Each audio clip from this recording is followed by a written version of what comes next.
Chapter 30. You're taking us all out? Why? Anjali said.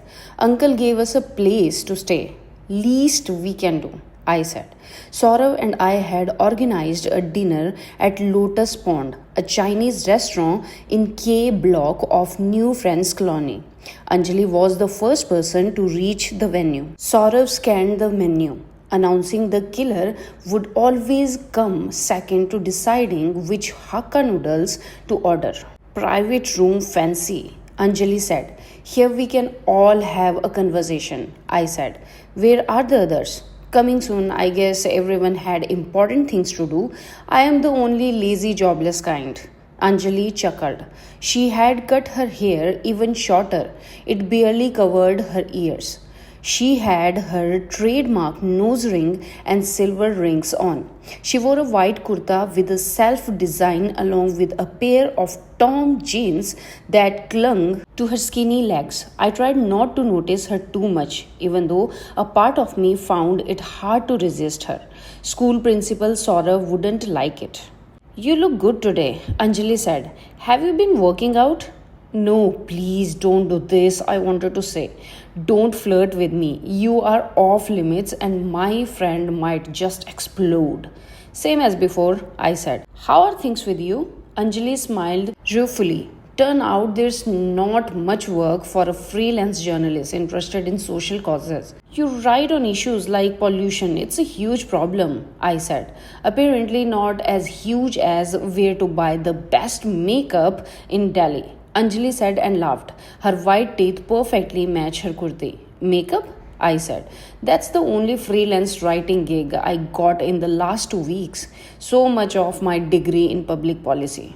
Maybe one day I can use my education to recommend laws subsidizing makeup products. She continued to laugh. Her high cheekbones, angular face, and the Malhotra girl's trademark big eyes made it difficult for me to look away. I think she caught me staring at her. I coughed hard twice to get Saurav's attention. He looked up from the menu with the air of an academician. What? Saurav said. I signaled to him with my eyes to talk to Anjali as well. How's Parag? Saurav said, referring to her boyfriend. Must be okay. Heard he found a job selling editorial ads in Delhi Times. Pays well. Delhi changes you. Makes you comply eventually. You're not in touch? Saurav said. Anjali shook her head. My crooked mind turned into action. This means she is single. Maybe she likes me too. How long are relatives of dead ex-fiancés out of bounds? Anyway, I scolded myself for longing for her. Apart from Saurav's disapproval, I didn't really want a relationship. I didn't want to go down this road of liking someone too much and burdening myself with a million complications and disappointments later.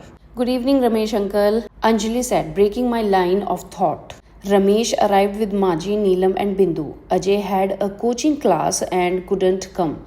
Everyone took a seat around the circular table. Saurav called for the waiter. It's Tuesday. We are all veg today? Ramesh smiled apologetically.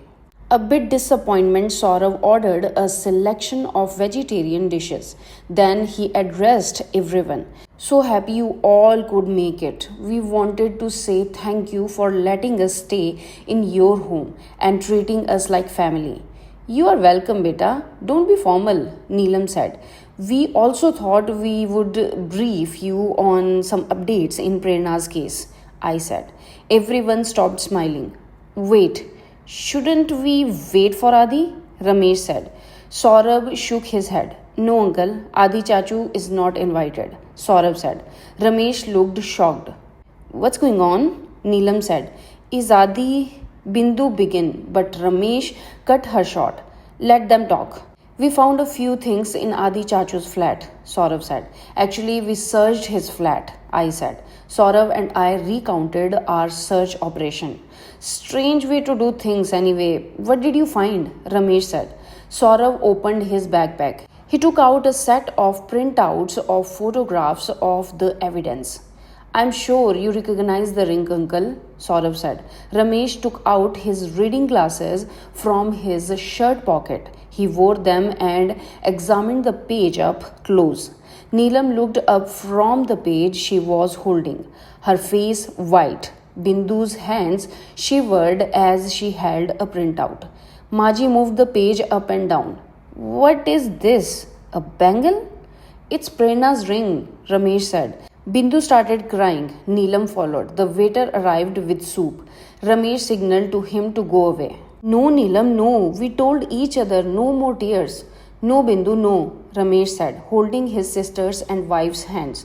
Maji continued to fumble with the printouts. Maybe her hearing and sight were not sharp enough to figure out what was going on, I thought. Ramesh didn't explain anything to her. He asked a waiter to get her soup instead. She looked at him, smiled, and began to have the hot liquid with a spoon. It's good, Maji said. Ramesh smiled at his mother and turned to me. So, Adi killed my girl? Ramesh said, his volume low but with obvious anger. The women at the table heard the word killed and looked up at him. This is pretty solid evidence, I said. Of course, must be shocking for you. He is your family. What does this snake know about family? Ramesh said, his voice soft to ensure Maji couldn't hear. Bloody ungrateful drug addict hated me and Prerna for becoming something in life. You think that is the likely motive, uncle? I said. What? Ramesh said. The police said the evidence is good. Eventually, they just need to confirm the motive. Ramesh sat up straight. How does the police know all this? Saurav told Ramesh about our meeting with Singh. Have you lost your mind? Why did you go to the police? Ramesh said. This time Maji heard him. She looked up from her soup. Ki hoya? Maji said in Punjabi, wondering what was going on. Nothing, Maji. Let's eat, Ramesh said. He signaled to the waiter to get the rest of the food. As the waiter hurried to do this, Ramesh clenched his fist. Ramesh ji, Shant, Neelam said in a soft voice. What Shant? They stay in my house, snoop around like robbers, find something and go give it to the police? All this without informing me? We are informing you, uncle. You only told us to work together with the police, Saurav said. Together? My foot. This is a family matter. I will decide what is right here, Ramesh said. Neelam and Bindu froze like scared rabbits, unable to utter a word. Saurav looked at Bindu, hoping to get support. These boys are just trying to, Bindu said. Shut up and eat, Bindu, Ramesh said. By now, food had been served. Bindu lowered her eyes to her plate of vegetable fried rice. I turned towards Anjali, begging her silently to say something. What else could they have done, uncle? They are obligated to hand over any evidence to the police, Anjali said.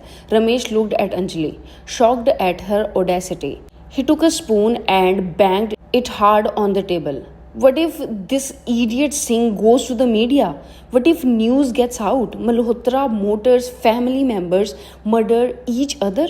What reputation will we have left? Ramesh said. I tried to hand him a glass of water. He ignored me. Sorry, uncle, but if Adi Chachu is the murderer, news will eventually come out, Saurav said. Not if you had kept quiet, Ramesh said. Now I have to handle Singh. What do you mean, uncle? You don't want Prerna's killer punished? Saurav said. I do. But I also want to protect our family name and business reputation, Ramesh said. You can let the killer of your daughter go free for that? Anjali said. Ramesh glared at Anjali. Life doesn't always give you easy choices, Ramesh said. Everyone fell silent. Ramesh finally served himself some noodles. Everyone ate without a word. I could tell people wanted to say more and ask more questions. However, with Ramesh around, they preferred to be quiet. Enough is enough, Anjali said. I know why you want to keep it quiet. You don't want the family secret out, right, Neelam auntie? I don't know what you're talking about, Neelam said, not looking up from the plate. It's about time we tell Saurav and Keshav. They must be wondering how can a father not care about his daughter's killer. Ramesh stood up, towering over all of us. He pointed a trembling finger at Anjali. Anjali, shut up right now. Why? Anjali began. Bindu, Neelam, you control her, otherwise. He flexed his hand as if to slap Anjali. Quiet, Anjali, beta, quiet, Bindu said. Ki? Maji's high pitched voice startled everyone. Anjali looked at Maji. Why is Ramesh upset? Maji said, fumbling with the hearing device in her ear. You better get my hearing aid fixed. Even this new one isn't working. Nothing, Maji, Ramesh said, sitting back down. Oh, I see, Maji said. Yes, Maji, please eat, Ramesh said. He let out a deep breath. Anjali bit her lower lip. Neelam squeezed Anjali's arm, urging her to stay calm. Ramesh turned to her. Anjali beta, it's not like I am going to spare Adi, Ramesh said in a soft voice, so as to not alarm his mother again. Prerna meant the word to me. I will talk to Adi tonight itself. When Anjali didn't answer, Ramesh continued, but we can't spoil our family image or discuss internal matters in public. What internal matters? I said, as my curiosity became too much to control. Ramesh gave me a stem glance. Internal means internal. Anyway, it has no relevance to this case, Ramesh said. But uncle, Saurav said. Enough. We are done here, Ramesh said. Saurav sighed and called out to the waiter.